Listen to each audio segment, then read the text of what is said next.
कहते हैं हमारी ही दुनिया में ना जाने कितनी दुनियाएं और बसती है, मगर इंसान सिर्फ उसे ही मानता है जिसे वो देख सकता है। काली अमावस की रात थी। चारों ओर सिवाय हवाएं और शोर के अलावा कुछ भी नहीं था। राजन को आज घर लौटने में देर हो गई थी। रात के सन्नाटे को वो अपनी साइकिल से चीरता हुआ चला जा रहा था। वो गांव की नदी तक पहुंचा ही था कि तभी उसे नदी के पास एक काला साया दिखाई दिया जो नदी के किनारे पानी को घूरे जा रहा था। इतनी रात को नदी के पास देखकर राजन के ना जाने क्यों रोंगटे खड़े हो गए। उसे ऐसा महसूस हुआ मानो उसके पैर साइकिल के पैडल पर जम गए हो। राजन कपकपाते हुए होठों से बोला, कौन है वहां पर? राजन ने इतना बोला ही था कि अचानक वो साया बिजली की रफ्तार से दौड़ता हुआ राजन के नजदीक आ गया। राजन की नजर जैसे ही उस साये पर पड़ी, उसके हलक से एक भयानक चीख निकल गई। इस घटना के 1 महीने बाद अर्जुन का सारा ध्यान ड्राइविंग पर था। उसकी पत्नी शिखा कार में ड्राइविंग सीट के बगल में बैठी हुई एक मैगजीन पढ़ रही थी। शिखा ने मैगजीन रखकर अर्जुन की ओर देखकर कहा, और कितनी दूर रह गया है तुम्हारा गांव अर्जुन? बस थोड़ी दूर रह गया है, आधे घंटे में हम पहुंच जाएंगे। तुम्हारे चेहरे पर इतनी टेंशन क्यों है? टेंशन क्यों नहीं होगी शिखा, मैंने अपनी माँ को बगैर बताए तुमसे लंदन में शादी जो कर ली। पता नहीं माँ तुम्हें देखकर कैसे रिएक्ट करेगी। डोंट वरी अर्जुन, मुझ पर भरोसा रखो। तुम्हारी माँ को मनाने की जिम्मेदारी मेरी है। आई होप शिखा ऐसा ही हो। यकीन मानो अगर ऐसा हुआ ना तो मेरे ऊपर से एक बहुत बड़ा बोझ उतर जाएगा। अब मुस्कुरा भी दो यार। अच्छा, तुम बता रहे थे कि गांव में तुम्हारी बहुत बड़ी हवेली बनी हुई है। कुछ बताओ ना अपनी हवेली के बारे में। अरे 15 मिनट में हम वैसे भी पहुंचने वाले हैं, तुम खुद देख लेना। कुछ ही देर में अर्जुन अपने गांव वीरपुर अपनी हवेली में खड़ा हुआ था। अर्जुन की मां अर्चना देवी अर्जुन के स्वागत के लिए हवेली के बाहर खड़ी हुई थी। अर्जुन ने दौड़कर अपनी मां के पैर छुए।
सन्नाटा पसरा हुआ था। उसे याद था कि उसकी हवेली में बहुत सारे नौकर चाकर हुआ करते थे। डाइनिंग टेबल पर डिनर के दौरान अर्जुन अपनी माँ से जो बोला वो सुन उसकी पत्नी शिखा और रहस्यमय अंदाज में मुस्कुराकर लगातार देखे जा रही थी। माँ, हवेली के सारे नौकर कहाँ गए? मैंने सबको छुट्टी दे दी बेटा। लेकिन क्यों माँ, तुम्हें तो काम करने में बहुत ज्यादा तकलीफ होती होगी। नहीं बेटा, मुझे कोई तकलीफ नहीं होती। कुछ वक्त से मुझे सुकून और सन्नाटा अच्छा लगता है। अर्जुन इससे पहले अपनी माँ से कुछ कहता कि उसकी माँ ने उसे बोलने से रोक दिया। अर्जुन चुपचाप खाना खाने लगा। खाने के बाद अर्जुन और शिखा बेडरूम में चले गए। अर्जुन बेड पर सोच में लेटा हुआ था कि अचानक शिखा अर्जुन से लिपट गई और वासना का तूफान अपने चरम पर पहुंच गया था। अचानक शिखा को दरवाजे पर 2 लाल लाल आंखें दिखाई दिए। उसे ऐसा लगा जैसे कि कोई उसे देख रहा हो। शिखा ने तुरंत बेड से उठकर अपने कपड़े पहन लिए। क्या हुआ शिखा? अर्जुन, मुझे ऐसा लगा जैसे कोई हम दोनों को देख रहा हो। पागल हो गई हो क्या? हवेली में सन्नाटा पसरा हुआ है, एक भी नौकर चाकर नहीं है। तुम्हें वहम हुआ होगा। तुमने तो सारा मूड खराब कर दिया शिखा, अब सो जाओ। उस रात अर्जुन तो गहरी नींद में सो गया, मगर शिखा की आंखों से नींद कोसों दूर थी। अगली सुबह शिखा जल्दी उठकर किचन की ओर चली गई, मगर उसने देखा कि उसकी सास अर्चना नाश्ता तैयार कर चुकी थी। माँ, आपने तकलीफ क्यों की? मुझे बुला लेती आप। शिखा की बात सुनकर उसकी सास अजीब से अंदाज में शिखा की ओर देखने लगी। उनके देखने के अंदाज में पता नहीं ऐसा क्या था कि शिखा को अपने रोंगटे खड़े होते हुए महसूस हुए। अर्चना धीरे धीरे करीब कदमों से शिखा के करीब आकर बोली, कोई बात नहीं बेटी, तुम्हें अब यहीं रहना है। तुम सिर्फ मेरे बेटे के साथ प्यार से रहो और जल्दी से मुझे एक पोता दे दो। काम की चिंता मत करो, वो सब मैं कर लूंगी। कुछ ही दिनों के बाद अर्चना गर्भवती हो गई। उसे हवेली में रहते हुए 6 महीने से ज्यादा वक्त हो चुका था और इन 6 महीनों में उसने नोट किया कि जब से वो गर्भवती हुई है, उसकी सास अचानक से आकर उसके पेट पर हाथ फेरने लगती और अजीब से अंदाज में उसके पेट को घूरने लगती। शिखा ने तंग आकर अर्जुन से कहा, अर्जुन, मुझे तुम्हारी माँ का बिहेवियर बड़ा अजीब लगता है। तुम्हारी माँ जब देखो मेरे पेट पर आकर हाथ फेरती रहती है। अरे माँ को अपने पोते के आने का बेसब्री से इंतजार है शिखा, इसमें अजीब लगने वाली क्या बात है? मैं तुम्हें कैसे समझाऊं? मैंने माँ की आंखों में एक अजीब सी चमक देखी है। कैसी चमक? शिखा के मुंह से अचानक से एक अल्फाज निकल गया, जैसे किसी डायन की आंखों में होती है। शिखा की बात सुनकर अर्जुन का गुस्सा 7वें आसमान पर पहुंच गया। वो गुस्से से चीखते हुए बोला, खबरदार शिखा, आगे एक शब्द मेरी माँ के खिलाफ मत निकालना, नहीं तो मुझसे बुरा कोई नहीं होगा। तुम्हें शर्म आनी चाहिए शिखा। जब से तुम यहाँ पर आई हो तब से मेरी माँ तुम्हारी कितनी चिंता करती है। वह तुम्हें समय से खुद नाश्ता बनाकर देती है, खाना देती है, यहाँ तक कि हवेली की साफ सफाई भी वो अकेली करती है। क्या बोलूं अब तुमसे, शर्म आती है मुझे तुम्हें अपनी पत्नी कहते हुए।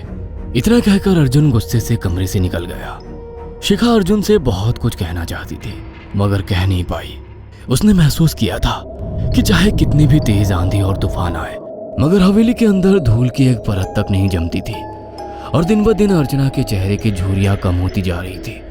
ऐसा लगता था मानो वो जवान हो रही हो। शिखा के अब 9 महीने कंप्लीट हो चुके थे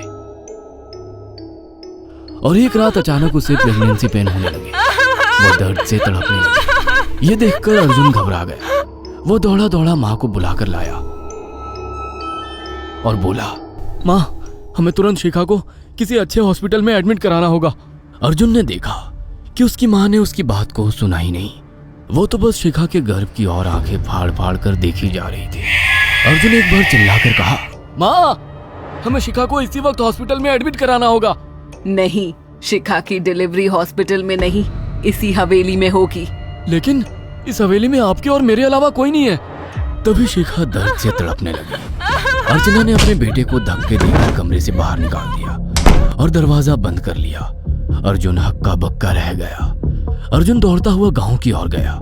उसने देखा कि गांव में एक पेड़ के नीचे गांव के सभी बुजुर्ग इकट्ठे थे। उनके हाथों में जलती हुई मशालें थीं। अर्जुन उनके पास पहुंच गया और बोला, मेरी मदद कीजिए, मेरी बीवी को प्रेगनेंसी दर्द हो रहे हैं। आप प्लीज किसी दाई को बुला लीजिए, जितना पैसा चाहिए देने को मैं तैयार हूँ।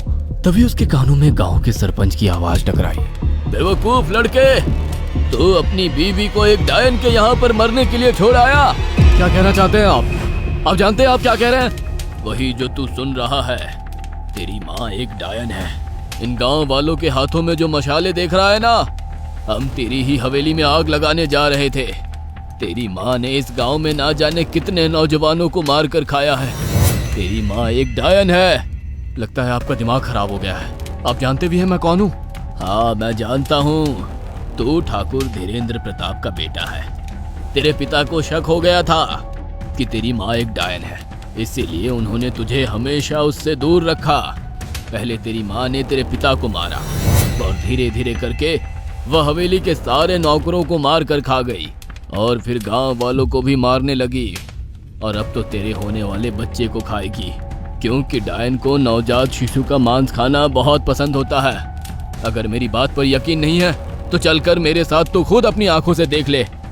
इतना कहकर सरपंच अर्जुन को लेकर हवेली की ओर चल पड़ा। उसके पीछे कई लोग थे जो जलती मशाले पकड़े हुए थे। हवेली के अंदर घुसकर उन्होंने उस कमरे के दरवाजे को तोड़ दिया जहाँ पर शिखा थी। कमरे का मंजर देखकर अर्जुन के रोंगटे खड़े हो गए। उसने देखा कि उसकी माँ एक बेहद भयानक रूप में उसके बच्चे का मांस खा रही थी और उसकी पत्नी शिखा फर्श पर मरी हुई पड़ी थी और पूरा फर्श खून से लाल था। अर्जुन को अपनी आंखों पर यकीन नहीं आ रहा था कि तभी उसकी माँ उसके ऊपर झपटी। सरपंच ने चीखकर कहा, अरे इस डायन को आग लगा दो, जिंदा जला दो इसे और साथ ही साथ इस हवेली को भी। सभी लोगों ने जलती हुई मशाले डायन के ऊपर फेंक दी। देखते ही देखते डायन दर्द से चीखने और चिल्लाने लगी और कुछ ही देर में वो जलकर राख हो गई। हवेली में आग लगते ही सभी लोग अर्जुन को खींचकर बाहर ले आए। अगले दिन अर्जुन अपनी पत्नी की यादें साथ लेकर आंखों में आंसू लिए दोबारा लंदन वापस चला गया। अगर आपको हमारी ये कहानी पसंद आई हो तो इसे लाइक और शेयर करना ना भूलें। साथ ही ऐसी और नई कहानियों के अपडेट्स पाने के लिए हमारे चैनल अक्षु टीवी को जरूर सब्सक्राइब करें।